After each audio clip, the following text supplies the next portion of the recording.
Olá, pessoal! Hoje a gente vai falar um pouquinho sobre as artes visuais no Enem, ah, que é uma fase, né, assim, delicada da vida de vocês, né? Eu espero que vocês identifiquem que isso aqui é só um momento de resgate, tá? Então, assim, não tem como a gente fazer também milagre. Então, durante esse momento eu vou fazer um resgate principalmente de uma linha temporal, e na próxima aula a gente vai fazer uma correção de exercícios para tentar realmente fixar tudo que foi estudado, resgatar, né? Então, assim, não tem como reensinar as coisas, né? Mas, assim, pelo menos a gente passar pelos elementos de memória aí da cabeça de vocês. Eu vou começar fazendo uma linha do tempo bem breve, então a gente vai fazer aqui, acho que deve dar uns 20 minutinhos até menos, falando sobre a pré-história até o período moderno, mas eu queria que vocês dessem foco principalmente na modernidade e na pós-modernidade, que são fases principais, tá? Então, assim, o que eu vou falar agora é só para vocês reconhecerem o andamento dentro da história da arte, e de vez em quando eu cito para vocês quando que essas fases são cobradas, né, especificamente aí no Enem. Bom, vamos lá ver aqui rapidinho, então, esse... Deixa eu achar aqui. Pronto. Aqui. Tem aqui essa linha do tempo, né? E aí a gente vai analisar. Deixa eu colocar aqui melhor pra gente ver melhor. Bom, a gente vai analisar aqui alguns desses tópicos, né, sobre pré-história, Egito, Grécia. Então, assim, ó, primeiro a gente começa na pré-história, vai ter essa divisão cronológica. Eu recomendo que vocês anotem isso nos cadernos de vocês, coloquem uma organização, depois pesquisem os artistas que são fundamentais de cada uma dessas fases, que isso tudo faz diferença. Pré-história, dentro das artes visuais, tem uma divisão entre paleolítico e neolítico, fim, tá? Não vai ter mesolítico, não vai ter aquelas fasezinhas específicas, não. Paleolítico ou neolítico. Dentro do período paleolítico, a gente tem uma arte ritualística. No período neolítico, eu já tenho a arte como comunicação. Esse é um elemento importante. Outro elemento importante, como que eles pintavam na pedra? Por que eles pintavam na pedra? Né? Então, assim, você tem superfície, você tem matéria-prima. Isso tudo faz, né? Inclusive, quando caiu sobre pré-história, eles fizeram comparação com grafite, que aí é uma estratégia interessante de resgatar para algo que é mais da atualidade. Então, assim, são manifestações feitas na parede, na superfície, uma superfície visível, tá? Então, esse ponto é importante. Outra questão que é interessante é esse processo, né, do ser humano de querer se comunicar, que mais tarde acaba gerando o que a gente chama de escrita. Tá? E quem começa com tudo isso vão ser os egípcios. Tá? Então, já vou passar aqui para o Egito. Ó, o Egito, temos uma fase aqui que já pode ser definida como história. Idade Antiga, tá? Lembre-se sempre, anota aí no caderninho, Idade Antiga. Egito, Grécia e Roma, né? São os fundamentais dessa fase.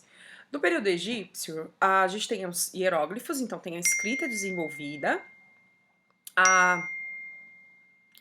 e aí tem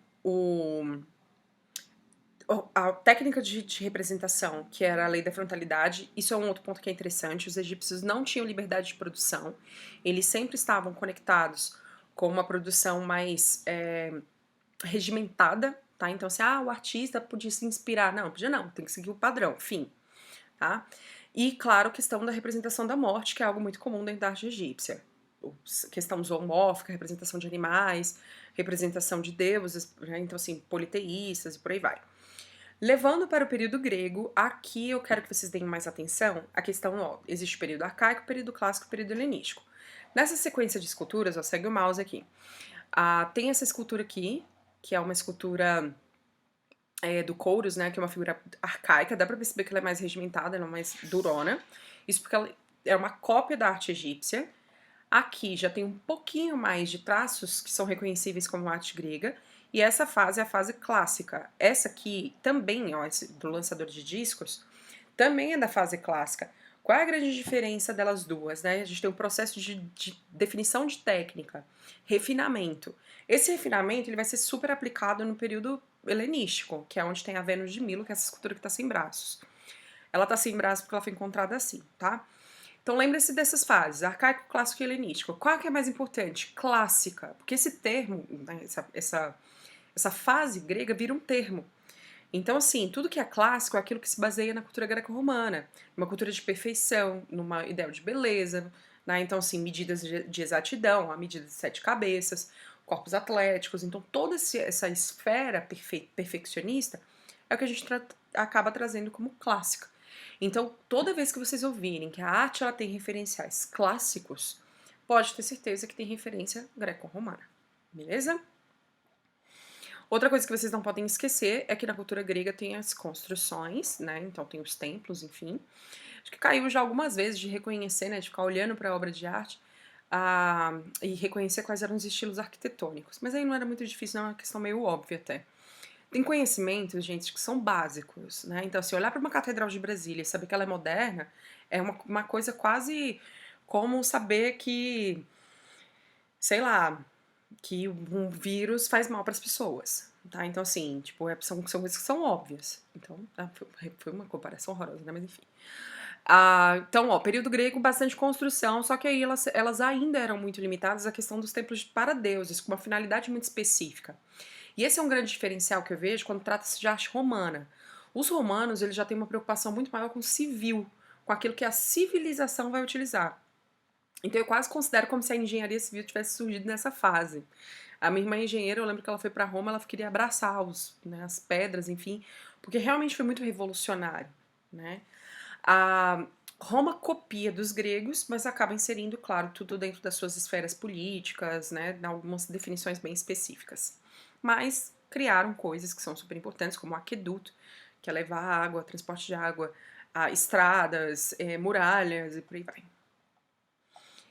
Idade Média. Para a Idade Média, apesar de ter aqui a arte cristã primitiva, eu vou só dar uma divisãozinha para vocês. A Idade Média ela vai ser dividida em bizantina, artes, tá? Arte bizantina, arte românica e arte gótica.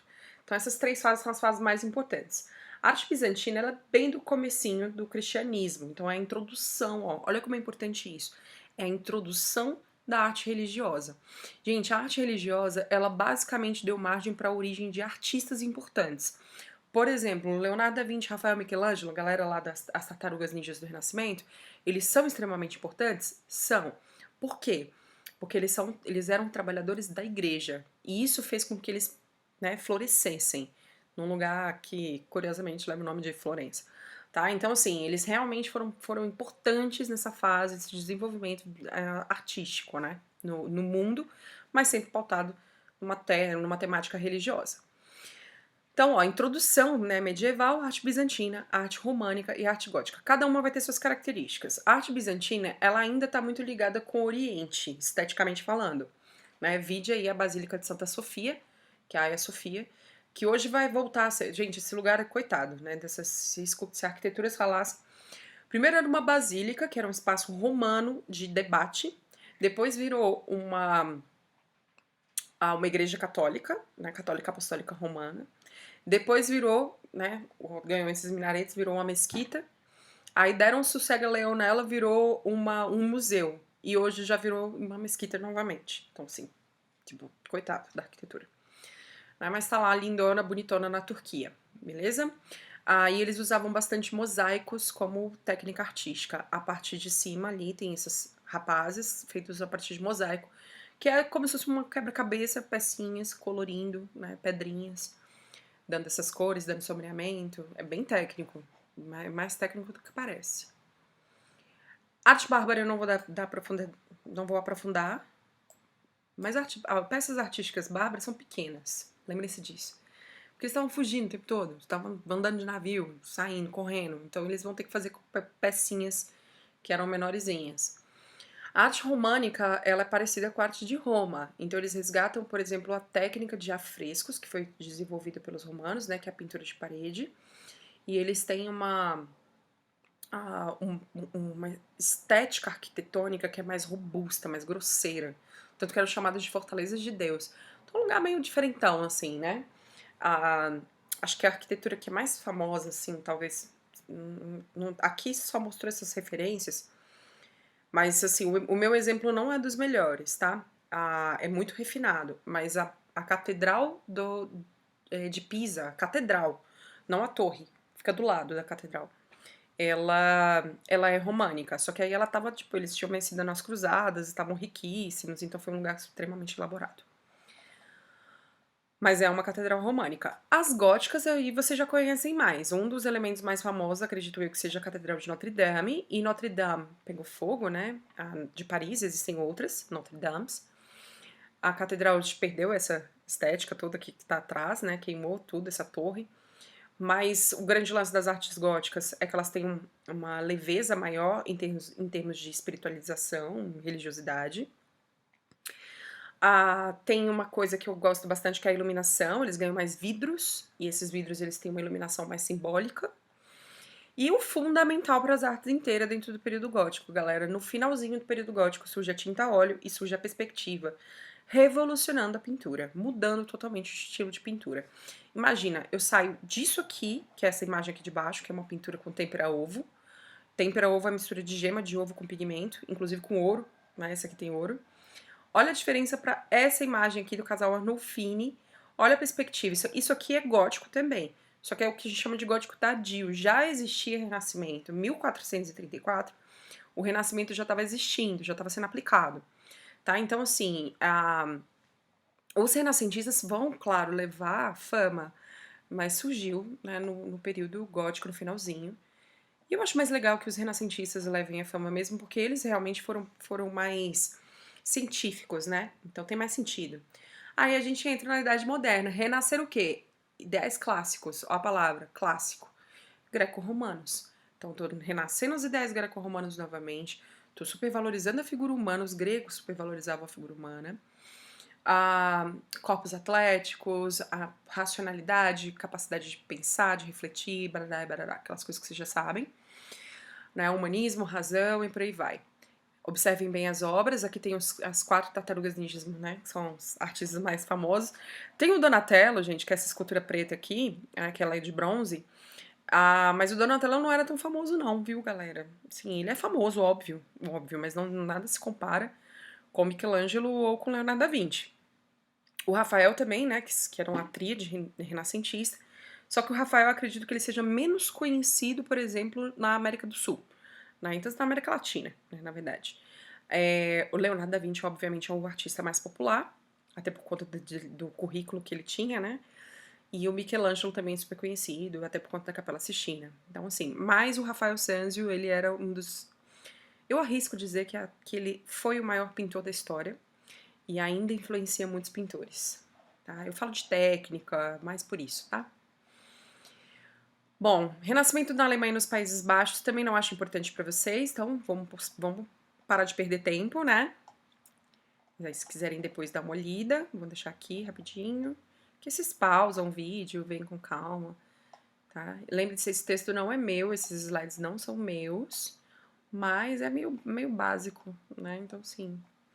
Período Barroco e período Rococó. Lá no final do Renascimento surgem os ideais da Reforma Protestante. Especificamente no ano de 1517, o auge do Renascimento, surgem, né, as 95 teses de Martinho Lutero contra a Igreja Católica. Aí a Igreja Católica começa a perder força. Nesse ato de perder força, aí surge a Contra-Reforma. Né, lá no Concílio de Trento, enfim, lembre-se sempre de fazer uma aplicação com a história. Dentro do Concílio de Trento, existe um debate de artistas que têm que me ajudar para resgatar, né, aspectos religiosos. Então, gente, a arte barroca, no geral, não é uma regra absoluta, mas no geral ela é cristã. Tá? É uma arte pautada em aspectos católicos, apostólicos, romanos. Então tem muita imagem de Jesus Cristo crucificado, muita imagem de Maria, mas sempre muito dramático, porque eles querem apelar pela emoção.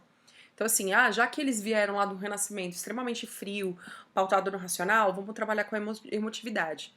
Agora vocês vão ver que dentro da história da arte vai começar uma treta. Todo mundo querendo ser um melhor do que o outro. Então, o artista mais importante dessa fase, anotem aí no caderno de vocês, Caravaggio. Tá aqui escrito, ó, Caravaggio. Esse é o cara da fase, viu? E no Brasil, Aleijadinho, né? Aleijadinho cai bastante. Aí vem, né, continua dando continuidade à treta, Renascimento, Barroco vem e fala, dá um pé na bunda do Renascimento. Aí vem os neoclássicos. Vou falar, emoção aqui não, né? Vamos falar sobre perfeição. Emoção não é perfeita. Então, novamente, resgate da cultura clássica. Neoclassicismo. Valorizar o Renascimento, valorizar a arte greco-romana e criar uma arte perfeita. Aí tem aqui o Dominique Ingres, mas o maior representante, que não está aqui na imagem, se chama Jacques-Louis David, tá? Jacques-Louis David foi o cara que fez a coroação de Napoleão Bonaparte, Napoleão nos Alpes. Ele fez várias obras que são fundamentais na história da arte, tá? E na história também, né? Bom, o neoclassicismo ó, aqui acabou religião, viu, gente? Perdeu religião, perdeu força demais nessa fase. Até porque eles voltam para uma representação mais patriótica, mais sobre honra. E o romantismo, que acaba sendo mais, né, emotivo novamente. E aí ele tem uma estética muito parecida com o período barroco. Então tá vendo que é um ciclos, né? Reparem, né? São sempre ciclos. Realismo, que aí é um movimento que se opõe ao romântico, ó, um se opõe ao outro. Aí os realistas falam, não, chega de emotividade, chega de loucura, vamos falar sobre população. Só que nesse caso é falar sobre realidade vivida. O maior representante dessa fase se chama Gustave Courbet, tá? Ele falou uma frase que é super realista, né? Que é: quer que eu pinte anjos? Traga-me anjos. E aí eu pinto pra você. Então, assim, ele bem cético, né? Então, o movimento realista era extremamente cético. Durante essa fase, gente, surgiu a fotografia. Com a origem da fotografia, a gente vai ter uma revolução dentro das artes. Porque se eu tenho uma ferramenta que tira uma foto, que faz uma imagem com fidelidade, com velocidade, com perfeição, pra que eu vou pagar um pintor que é muito mais caro? Então o pintor perde força. Aí surge o movimento impressionista. Movimentos de artes e ofícios de Art Nouveau é a origem do design, objetos utilitários que têm características tipo funções e estética. Ó, por exemplo, esse objeto que está aqui atrás de mim é um espremedor de suco, só que eu estou usando a parte só estética dele, né? Eu sou mestre em fazer isso. Isso é design. O ideal era usar, né? Mas com a origem da fotografia, a pintura perde força. Aí a gente acaba tendo um movimento impressionista. O impressionismo, pessoal, é um dos movimentos mais importantes da história da arte, porque ele revoluciona, muda completamente. Ele fala assim, acabou o estilo de representação que a gente tem que fazer. E aí ele se pauta muito mais numa esfera técnica. Cenas ao ar livre, as técnicas de representação da luz, então tudo bem específico. O problema dessa especificação é que chateou alguns artistas. Alguns artistas falaram assim, já que surgiu a fotografia, eu quero pintar o que vier na minha mente, uma coisa mais livre, né? Aí surge o pós-impressionismo, que são artistas do impressionismo, e aí eles se desligam. Mas o pós-impressionismo não é um movimento de arte, é uma fase de transição. E graças a eles nós teremos a origem da modernidade, do modernismo, que aí é o ponto máximo aqui da aula. Pós-impressionismo, Toulouse-Lautrec, maior representante, que fazia prostitutas do Moulin Rouge, parisiense. O Paul Cézanne, que fazia formas mais geometrizadas. O Paul Gauguin, que fazia uso de cores arbitrárias, né? Ele pintava as coisas com cores coloridonas, enfim. O Vincent van Gogh, que colocava sentimentos dentro da tela. Aí a gente tem cada um desses artistas contribuindo para a origem de movimentos modernos. O Van Gogh contribuiu para o movimento expressionista, que aí temos o grito como uma maior representante, né, a maior pintura da fase expressionista. Temos o Cézanne como influência do Pablo Picasso, que estudou realmente a obra dele, tá? E Máscaras Africanas. Aqui tem o Henri Matisse, que se inspirou basicamente no Paul Gauguin. E o Toulouse-Lautrec, ele contribuiu para a produção de cartazes, que já também entram dentro da esfera de design. Só que eu não me aprofundei tanto, né, lá no comecinho falando sobre design, como agora, porque não cai tanto também, né? Cai mais sobre a análise dessas pinturas. Um ponto que é importante lembrar, a estética cubista, a estética expressionista, lembrar cada um desses elementos que são fundamentais e, claro, né, gente, as suas variações, porque a gente já tá falando de modernidade. Então começam a surgir as vanguardas europeias. Daí surge, por exemplo, surrealismo, dadaísmo, futurismo, abstracionismo, né? Aqui tem o expressionismo, eu já falei. Tá? Então, esses ismos da vida, cada um com suas características, mas todos eles com uma unidade. O que une esses movimentos do século XX? Eles se desligam do estilo de representação do passado e começam a se pautar em pesquisas mais teóricas, tá? Mais fundamentadas em teorias. E é isso, tá? por hoje, por essa aula, só isso. E aí, qualquer dúvida que vocês tiverem, vocês podem me procurar pelo @artesvisualaulas no Instagram. Ou, enfim, né, procura, tá certo? Gente, a próxima aula eu vou falar sobre as questões. Aí a gente vai fazer resolução de questões e tentar entender um pouquinho disso. Fala um pouquinho sobre arte contemporânea, mas eu vou falar aplicada às questões. Beleza? Até mais!